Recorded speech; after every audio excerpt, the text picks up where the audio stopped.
I just wanted to let you know at the beginning of this study that I am not the perfect parent. I'm not going to I'm not going to present my life. I'm going to present the ideal, um, which I wish I had the conditions to live up to. But many of us are parents. We all know what we went through.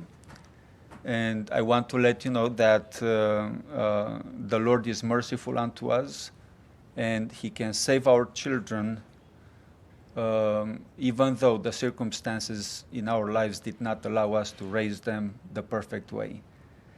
He knows what we went through. He feels with us. He knows the world is not a perfect place for us to be in. We are like sheep among wolves. And the systems of education has been changing all the time, and it goes from bad to worse. And in many countries, what we are allowed here to practice is not allowed. Like homeschooling, for example, in many countries is not allowed.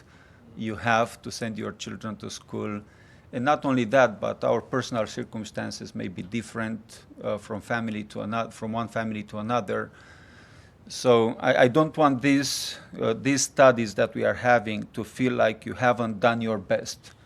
I know you've all done your best, but if we have a chance to support other families, to having an ideal education system for their families, for their children, then we have to do that. Like I said, the circumstances in our lives were not perfect. We traveled to different countries with our children, but I believe we've done all we could as the system of education in different countries allowed us to. And by God's grace, we are all going to be edified through these studies. This is the third one in a series of 6. And this is entitled, Lord, Save Our Children When They Are Small. We know that God is all-powerful. He can work out miracles in people who are 87 years old, like my grandfather when he was baptized in the Reform movement. He was 87 years old. When he was 87 years old, he gave up on meat eating and on everything else, and he joined God's church. But he can also work miracles in those who we believe are not so aware of what is going on around them, and those are the small children. You know, when you see them running around, you think they don't know what we are talking about. We think that they don't really understand what Christ's love is, but I believe they do. And the more we represent it ourselves, the more they do, right? Because the spirit of prophecy says that we, the parents, are an image for God towards our children. They perceive God just as they perceive us, because we are the figure of authority in the home. And the way we represent God is the way they see Him. Imagine. When we understand this, we would be more responsible in bringing up our children. In the first study, we studied about Abraham, and we came to the conclusion that at the age of 86, Abraham was not mature enough to have the child of the promise. Right? He was 1 year younger than my grandfather when he got baptized, right? And he was influenced by his wife to have a child who was not of the promise. And God said, well, you just proved you are not mature enough to have a child, right? So he had to wait 13 more years. And at the age of 99, God considered him to be mature enough to have a child, the child of the promise. And I believe that every child that we have that is born to us is a child of the promise, right? They have a purpose to fulfill, and they are not here by chance. They are not an accident, as some may say, right? They were given to us for a purpose. And the only thing we do as parents is help them get ready to fulfill that purpose. That's why we have them. They are not ours, right? They are not ours. They are given to us. They are God's. They belong to God. And the way we raise them proves that we understand our responsibility. They are God's. And God has a purpose for them, and they are not here by chance. They are not an accident. And whoever is born, we all used to be children. We are still children, if we still have parents, right? We have a purpose to fulfill.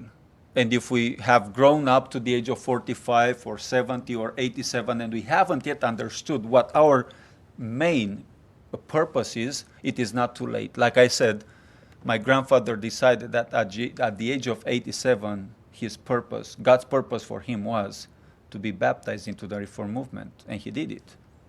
He did not give up on life just because he was 87. And I believe that all of us, each and every one of us has a purpose, and some of us have already fulfilled it, and we didn't think of it that way. Just look back and think. It will make you feel good. It will make you feel like you have accomplished something in life if you go back and ask yourself, what of these things that I've done in my life, I can believe it was God's purpose for me to do, to accomplish. And you will find a lot of things, a lot of services that you provided, and you didn't think of them as being special. You will find out that whatever you did helped someone who became greater than yourself in some aspects, in some areas. And you will find out that God had a purpose for you. You just didn't think of it that way. There was nobody to educate you that way, but you have fulfilled the purpose. And you will help others understand that they have a purpose when you know you have one. The second study was entitled, Lord, Save Our Children Before They Are Born. And this had to do with how we are supposed to get ready to have children so that when they come, we don't just say, Lord, what am I going to do with this thing? But we'd rather get ready, get educated, be healthy enough so we can take care of them and really help them fulfill that role that God has for them. We talked about the influence the mother has upon the child, the health of the mother, the stress the mother goes through is being transferred to the child, and even the external surroundings are affecting the child. It is proven scientifically that the child can hear while he or she is in the womb. And they can get used to the voice of the father speaking to him or to her before they are born. Yes, and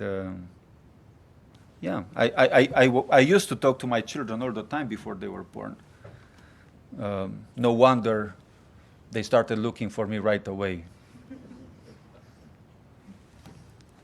And when they saw me, they started crying. It was not what they expected, right?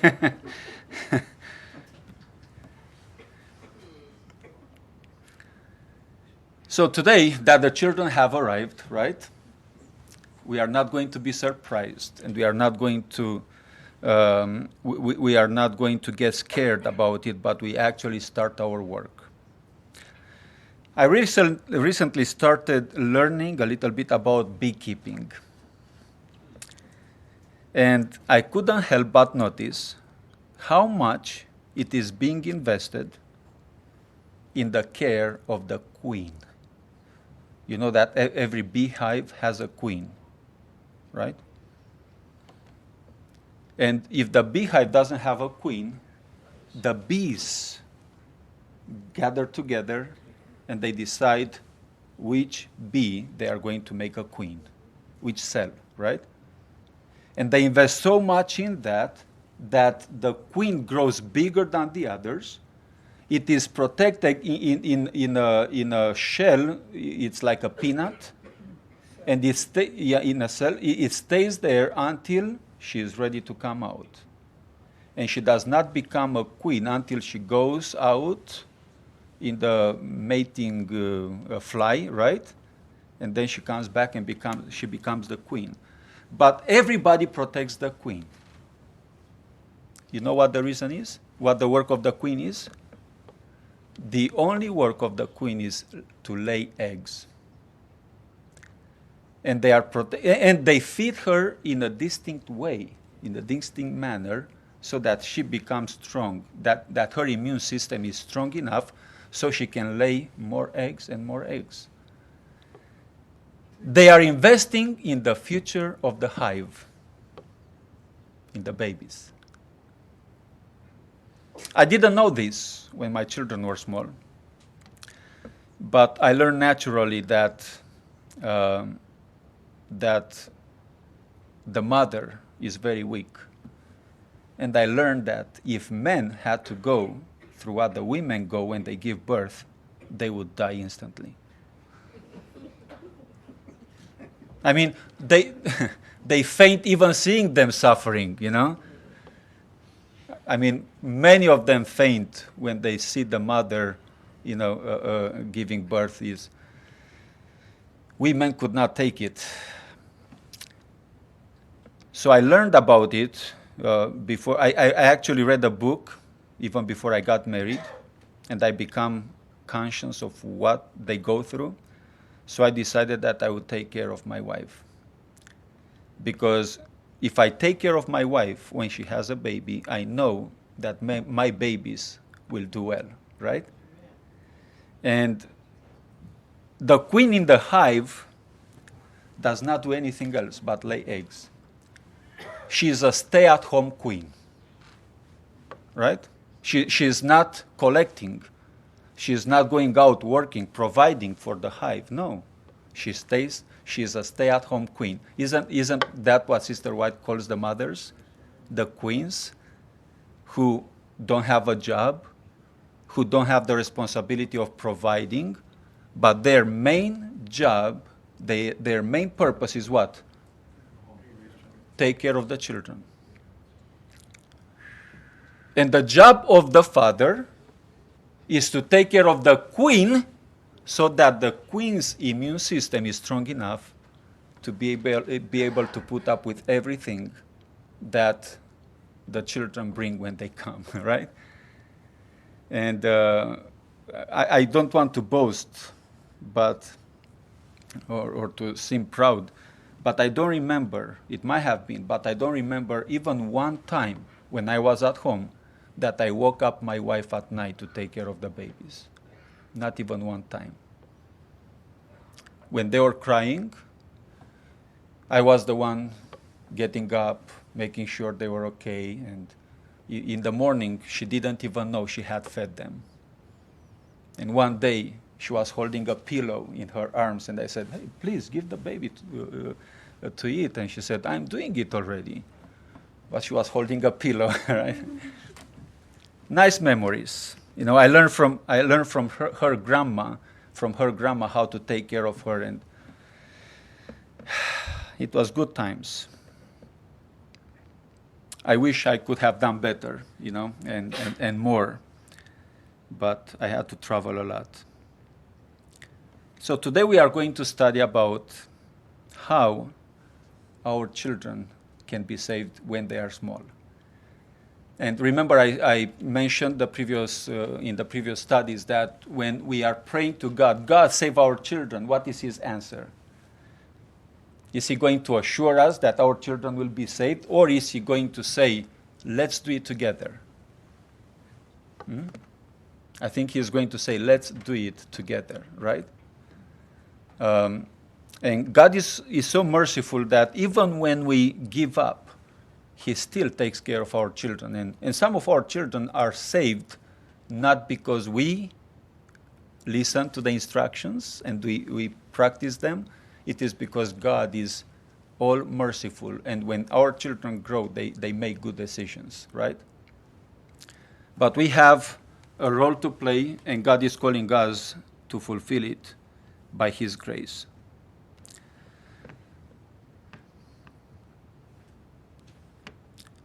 Let's read Psalm 127:3, and then we also read 4 and 5 right now. It says, "Lo, children are an heritage of the Lord, and the fruit of the womb is His reward. As arrows are in the hand of a mighty man, so are the children of the youth. Happy is the man that has the quiver full of them. They shall not be ashamed, but they shall speak with the enemies in the gate." What does that mean? You know, when you have 3 children behind you, 3 boys or, that are strong, you can go and talk to anybody, because they have your back, right? That's what it means. When you have many children, you feel like you can take on anybody and on any situation, because you have children that have your back. This is what this says. That the children are what? A heritage of who? Of the Lord. Whose are they? They are of the Lord, and they are being entrusted to our care to prepare for the purpose God has for them. So this verse actually says, be proud when you have children. Don't feel stressed out. Don't feel like a burden was given to you. Feel like a blessing has been given to you.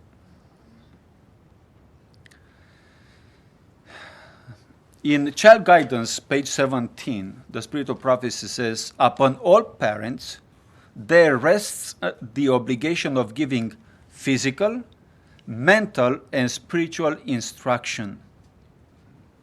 Remember, Thessalonians says that God wants our body, soul, and spirit to prosper, right? And it says here that we are supposed to we have an obligation of giving physical, mental, and spiritual instruction. It should be the object of every parent to secure to his child, a well-balanced, symmetrical character. This is a work of no small magnitude and importance, a work requiring earnest thought and prayer, no less than patient and persevering effort. A right foundation must be laid, a framework strong and firm erected, and then, day by day, the work of building, polishing, perfecting must go forward. So let's analyze this a little bit. What does God want from us as parents? He wants us to consider the well-being of our children physically, mentally, and spiritually. How many of you think that the physical care for our children is important? All of us, right? I mean, we are so concerned about their well-being that we protect them all the time, right? We are there for them. When they fall, we are there to lift them. We are always concerned that they might have broken something. When we hold them and they are so tender, we are afraid that we physically are going to break a bone or something, right? We are concerned about their physical well-being. How many of us are concerned about their mental well-being? We are all concerned, right? We want to make sure that they are okay. Emotionally, they are okay. We sit and talk to them, and we make sure they are okay. When they cry, we try to understand why they cry. But how many of us are concerned about their spiritual well-being? We should, right? We should be. How early is too early to teach them about Jesus? Now, they may not understand too much, but they hear you speak, right? They hear you speak, and you show them pictures because that helps. Right? I think I told you before, but when Clara was small, Monica and I, but Monica mainly, was showing her pictures of Jesus, It was right in the moment when my wife was experiencing the new birth. She was really excited about Christ. And she was showing her pictures with Jesus suffering, and she was telling her about how he suffered on the cross, and she was showing her pictures with Jesus with the crown of thorns on his forehead, and she couldn't speak, but she was looking at the picture and she was doing this, ow, ow, ow, right? And I think more than anything, my wife gave a lot of attention to her spiritual being when she was small. And she became so self-critical that I remember I had to take time and talk to her and tell her that she was still a child, right? That she had to do things that children do, because she was so concerned about, spirituality, about, being the perfect girl and so on and so forth. But children do understand, and they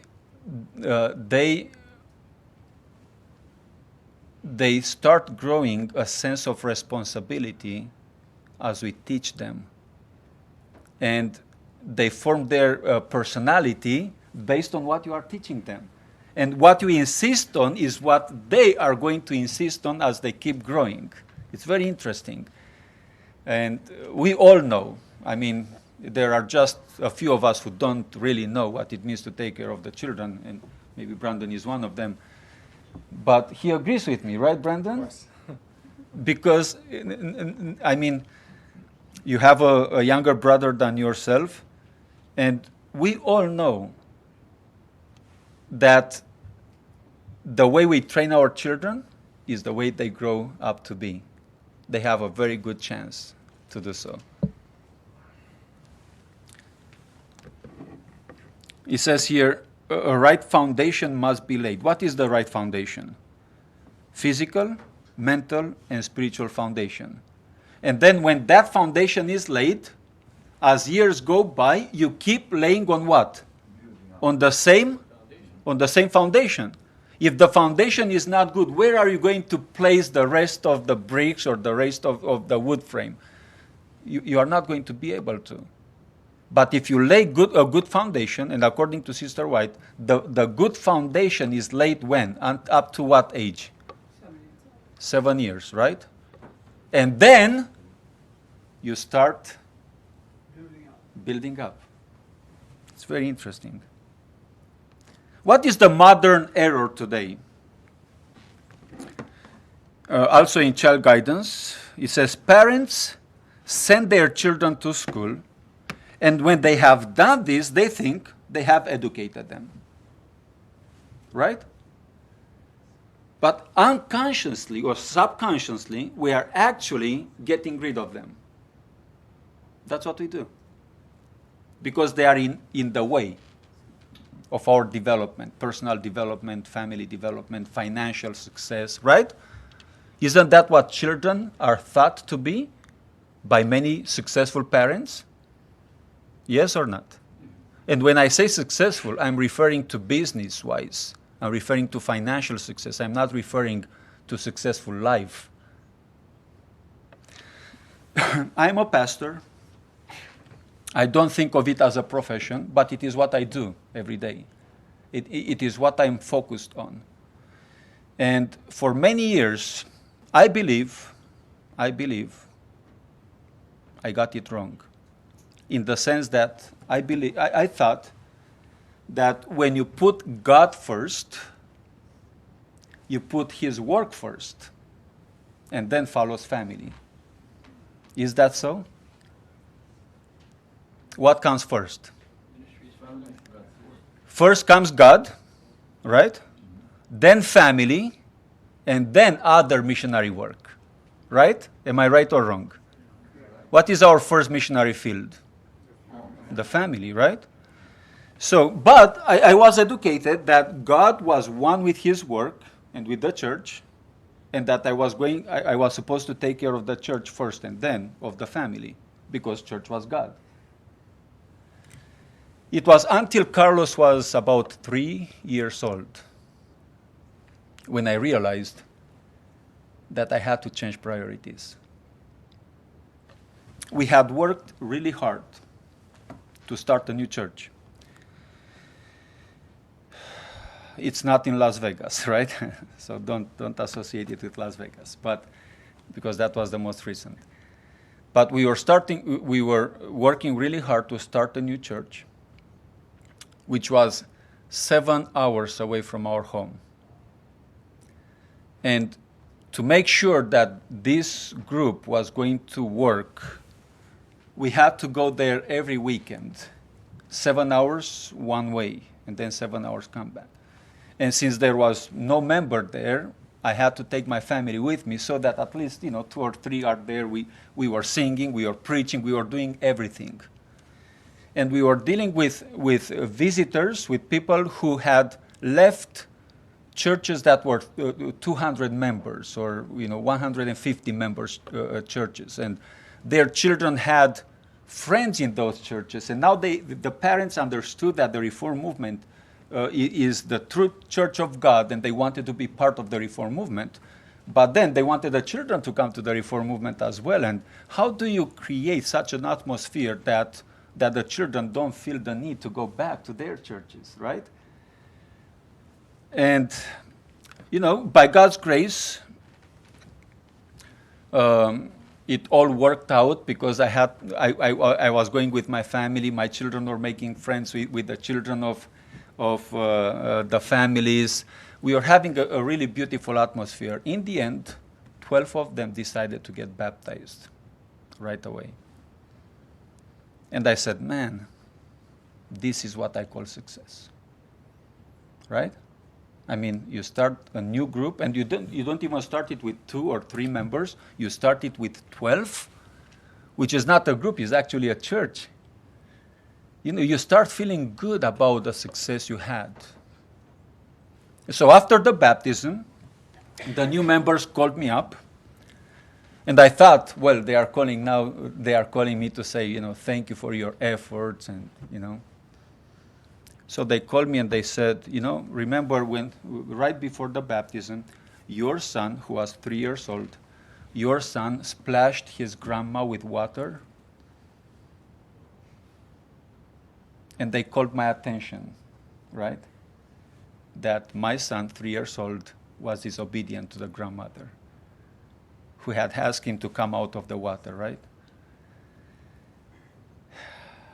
And I thought, I didn't expect gratitude or anything like that, but that was my thought. They are calling to say, thank you for this hard work, thank you for your sacrifice. That was my human thought, right? Not that I expected it, but that's what I thought about. And then I thought, it is true. I neglected my son,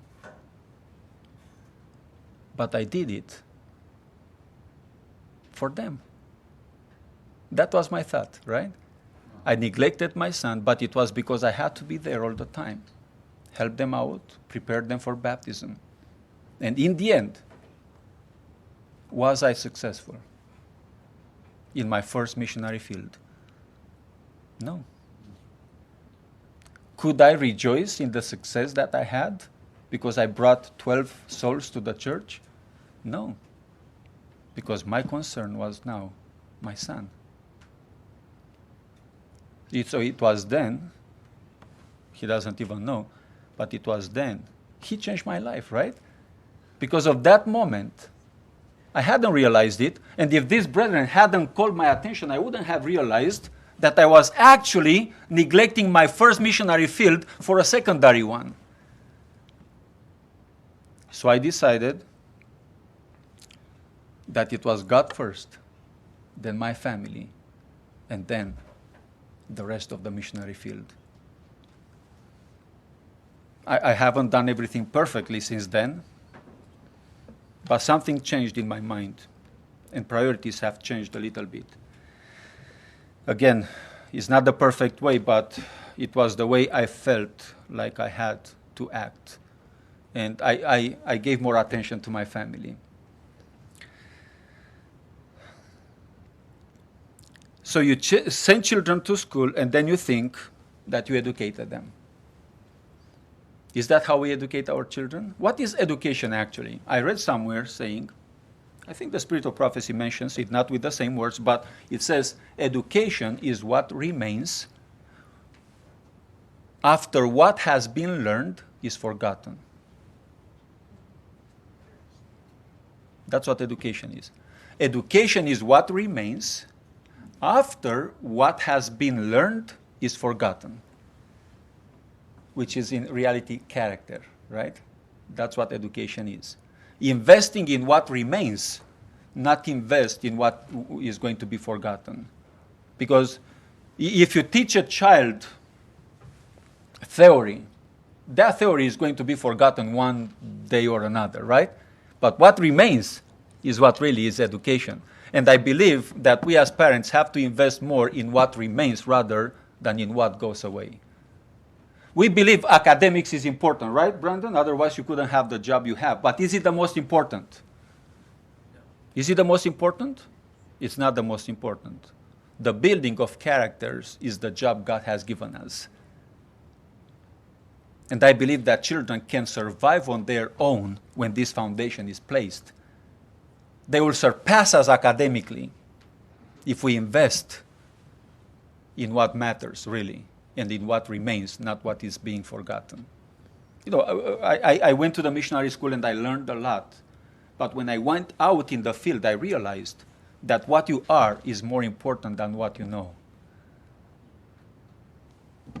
It makes all the difference in the world, because you can be a hypocrite and you can teach people how to get ready for Jesus' second coming while you are not ready yourself.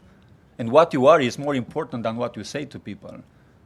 It speaks much more. And this is the truth for our children. It says here, education is a matter of greater breadth than many realize. It comprises the whole process by which the child is instructed, from boyhood to childhood, from childhood to youth, from youth to manhood. As soon as a child is capable of forming an idea, his education should begin.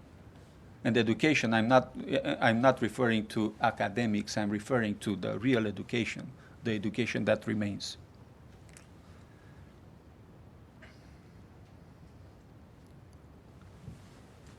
In order for the education of our children to be successful, do we have to consider surroundings as well? Or should we place the children wherever and just read to them the Bible in whatever circumstances? Do you think the surroundings are also important? Yes, they are. The ideal schoolroom, Sister Weiss says, as the dwellers in Eden learned from nature's pages, as Moses discerned God's handwriting on the Arabian plains and mountains, and the child Jesus on the hillside of Nazareth, so the children of today may learn of him. The unseen is illustrated by the seen. So when you consider the surroundings that you bring up children in, like I said, there are exceptions. You know, circumstances do not allow you to have something better than what you have already. But try to bring them in contact with nature. Try to have them somewhere where they can run. Sister Weiss says that forget about academics, forget about teaching them to memorize stuff, right? Forget about, let the children be what? Children.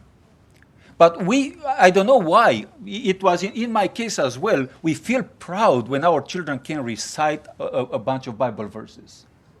We feel proud about it. But only we know what the child goes through while we teach them those Bible verses, right? We keep insisting, and they make an effort just to please you, right? And then they say the Bible verse. But they wish they had more time to run in the nature, right, and play. Sister Weiss says that we have to let the children develop physically, especially the first 3 years. And then, little by little, teach them stuff, theoretical. I know I'm preaching to the choir here, but this is what I learned. And this was the most difficult thing for my wife when we lived in Spain. There was no nature in Spain. I mean, everything was dry. It was hard. You know, we had to move somewhere where we could see mountains, I mean, green mountains. We had to go somewhere in the mountain, somewhere close to Barcelona.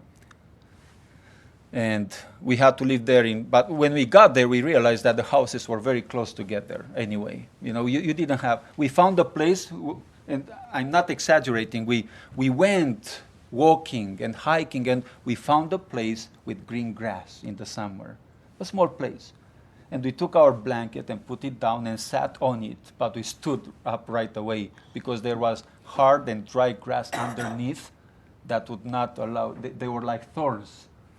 So we had to stand up right away, you know. It was a bad experience. But my wife suffered a lot. When we moved to Washington, right from Spain, she was like in heaven. She felt like she was in heaven because she could go to the park, she could play with the children. It was totally different. We still lived in a small city, but there were a lot of parks, and that's what she did. She never had a job, you know.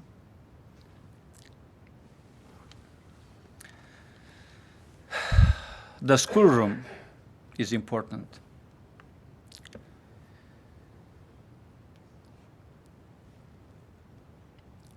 What should be the first textbook of the child? Nature. And the Bible, right?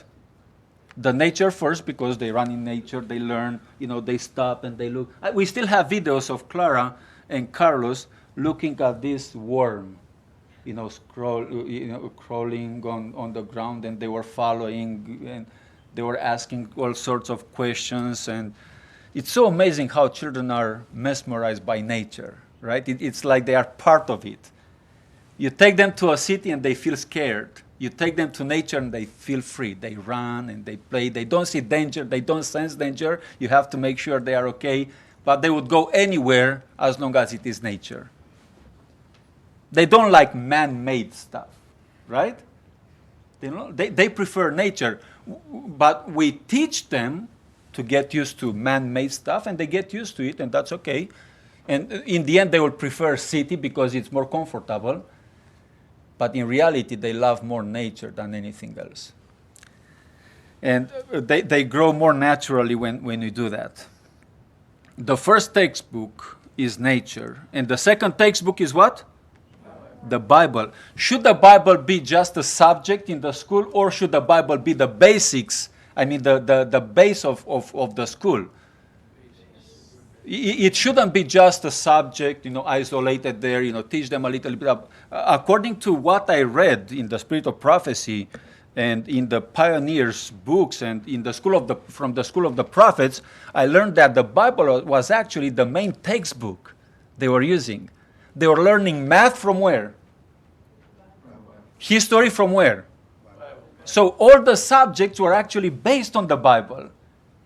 But now, even in Christian school, Bible or religion is a subject that is not so important, right? It's a subject, one of the many subjects. The Bible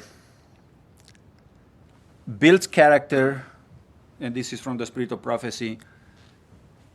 It presents God's love as a pleasant theme, and its stories bring assurance to the timid child, right?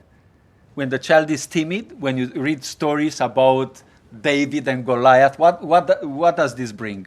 It builds their self-esteem, right? When you read those stories. You have all kinds of stories in the Bible that will help the children develop into mature people when they grow up. Job says about the book of nature, ask now the beasts, and they shall teach you. Give me an example of a beast. Animal, okay? No, Brother Duarte was thinking about Revelation already, right? No. Any kind of animal, according to the Bible, is a beast, right? Look at them and you are going to learn, just like I do from the beasts. It's amazing how, successful they are in doing whatever they are doing, that I don't understand yet. But it's so important to look at nature and see, and you are going to learn a lot from them. Our children can learn from them. It says, Mother, let the children, the little ones, play in the open air. Let them listen to the songs of the birds and learn the love of God as expressed in His beautiful works. Teach them simple lessons from the book of nature and the things about them. As their minds expand, lessons from books may be added and firmly fixed in their memory. When do you add books? You add books after nature, right? Then little by little you introduce a book here, you introduce a book there, but their minds are already expanded because of the lessons they learned in nature.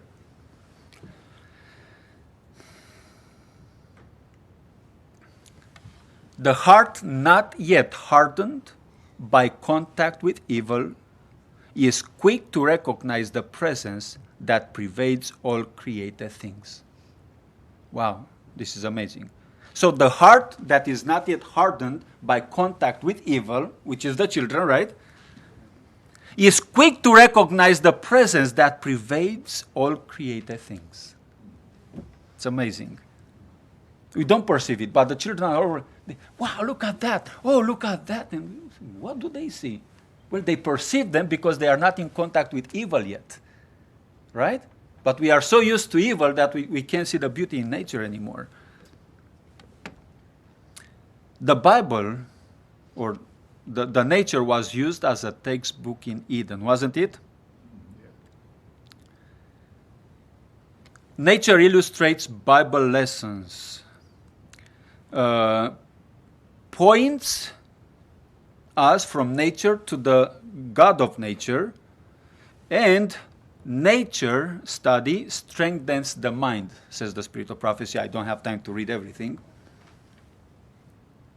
It was used, the book of nature was used in the teachings of Jesus, wasn't it?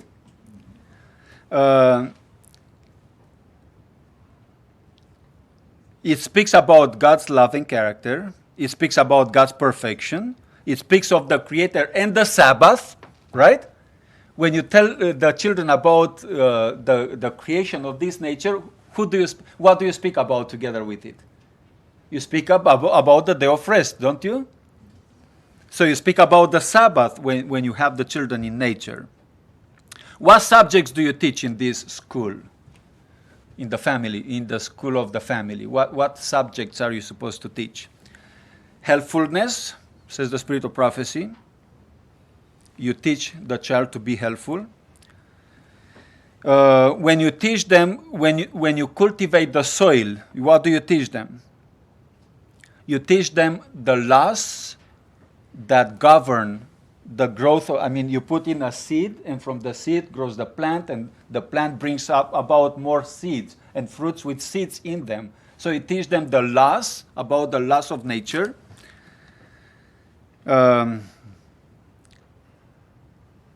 You teach them how to rise above surroundings. And Sister White speaks here about a flower. She says, in America we have the fresh water lilies, right? The water lilies. And she says that she gave a lesson to her son about the lilies. And it says, they come up through a mass of debris, right? Debris. I said to my son, I want you to make an effort to get me the stem of that lily as near the root as possible. I want you to understand something about it.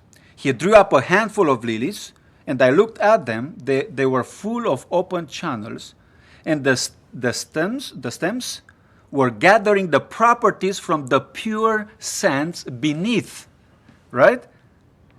And these were being developed into the pure and spotless lily. So she was teaching them that no matter what the circumstances, you can rise above the circumstances, and you can shine in darkness, right? The insects teach industry. The Bible speaks about the ant. You learn from the ant that, it's collecting from the winter, for the winter. And the Europeans understand this because that's what they do. They work in the summer and they save the food for the winter. And I want to end with this. When the Bible says, train up a child in the way that he should walk in, and when they are old, they will not depart from it. Can you repeat that verb? What does she say? What does the Bible say? Train. Does it say tell a child or train a child? Train a child, not tell a child. When you train a child, the child will have a good chance not to depart from it. Because training is not only telling them, training means understand, reason with them, right? Train them, and when they really understand, I will speak more about this the next time. When I speak about, the next study is going to be, Lord, save our children when they are teenagers. I'm going to talk more about what it means to reason with them, and how important it is for us not to avoid having them in the way of temptation, but how to prepare them so that when temptation comes, inevitably, they will be able to stand against it. And so when you train a child, he or she will have a good chance not to depart from it, from what he or she learned in the childhood. But when you just tell them, they will surely be easy targets to Satan. When you just tell them what to do, and they will do it just because you want them to, and they don't understand why, right? May the Lord help us. Again, help us to do better from now on. I don't want us to feel burdened with the thought that we haven't done the best. I believe all of us have done the best considering the circumstances. But we can still help our children as they are. The last study is going to be, Lord, save my children, save our children when they are all grown up. And you will see that is a possibility. God can save them even then. Another study, which is before the last, is entitled, Lord, save our children when they are astray. Those who have made their decisions the wrong way, they can also be saved. So may the Lord help us to understand that we still have a role to play in the education of our children, no matter how old they are. And also we can influence them in learning how to train their children when they have some. May the Lord help us and bless us, is my prayer. Amen. Amen.